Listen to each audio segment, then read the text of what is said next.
सभी को राधे राधे। कई लोग क्रोध में इतने बावले हो जाते हैं, इतने अनसेटिस्फाइड हो जाते हैं, इतना सोच लेते हैं कि उनका क्रोध वो पता नहीं क्या कर देंगे उस क्रोध में। कईयों की तो जी मचलता है, कईयों की सांस फूलने लगती है, गरम गरम सांसें आने लगती है। तो ऐसा क्रोध तो पहले क्रोध ही नहीं करना चाहिए, क्योंकि क्रोध करने से आपके पुण्य कम होते हैं। ये बात लिख कर रख लो। विष्णु पुराण में लिखा गया है, क्रोध करने से व्यक्ति के पुण्य कम होते हैं। तुम जो एकादशी करते हो, जो व्रत करते हो, जो भी जाप करते हो, वह पुण्य कम होते हैं क्रोध करने से। इसलिए शांत बने रहो। शांत बने रहने के लिए क्या करना है? भगवान का नाम जाप चालू कर दो जब क्रोध उबले तब। जोर जोर से भजन गाओ। ज़्यादा ही चिल्लाने की जिसे आदत हो तो जोर जोर से चिल्लाकर भजन ही गाओ।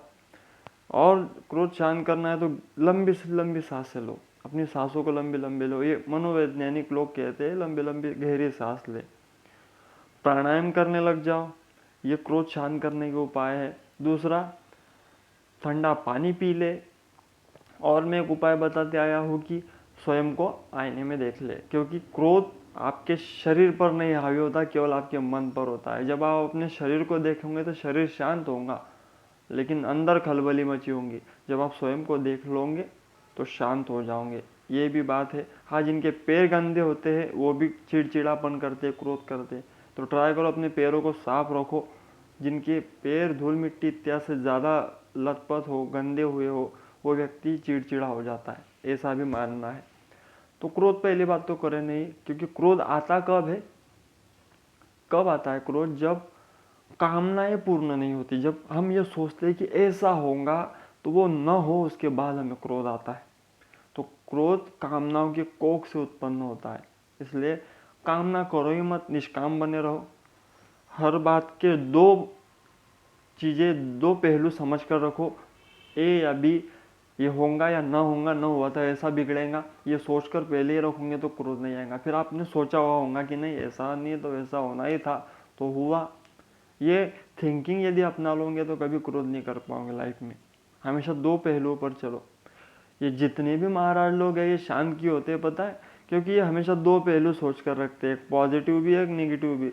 ये तो होगा या ना होगा, नहीं हुआ तो कोई बात नहीं, ऐसा पहले ही सोच कर रख लेते हैं, तो इन्हें क्रोध नहीं आता।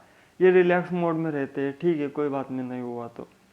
क्रिकेट देखोगे तो क्रिकेट में भी सब क्रिकेटर्स दो प्लान लेकर उतरते हैं, प्लान ए या प्लान बी। तो आप भी अपने लाइफ में प्लान ए या प्लान बी दो रखो कोई भी चीज़ के लिए, और काम ना मत करो जो ठाकुर जी करवा दे वही सही। ये थिंकिंग से यदि रहोगे तो कभी क्रोध नहीं कर पाओगे, कभी क्रोध करने का चांस नहीं होगा। अब सालों बीत जाएंगे, आप सोचेंगे कि क्रोध मुझे कब आया था।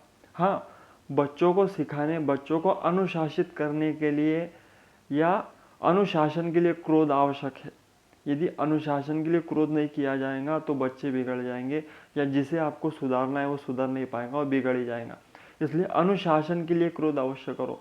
मैं भी करता हूँ, कई लोग करते हैं, लेकिन अनुशासन के लिए, आपके हित के लिए। जैसे माँ क्रोध करती है बच्चे के लिए तो बच्चों के अच्छाई के लिए करती है, वैसा अनुशासन के लिए क्रोध करे, कोई प्रॉब्लम नहीं है। लेकिन बार बार यदि क्रोध आ रहा है तो उसके लिए ये थिंकिंग जरूर रखना है। राधे राधे।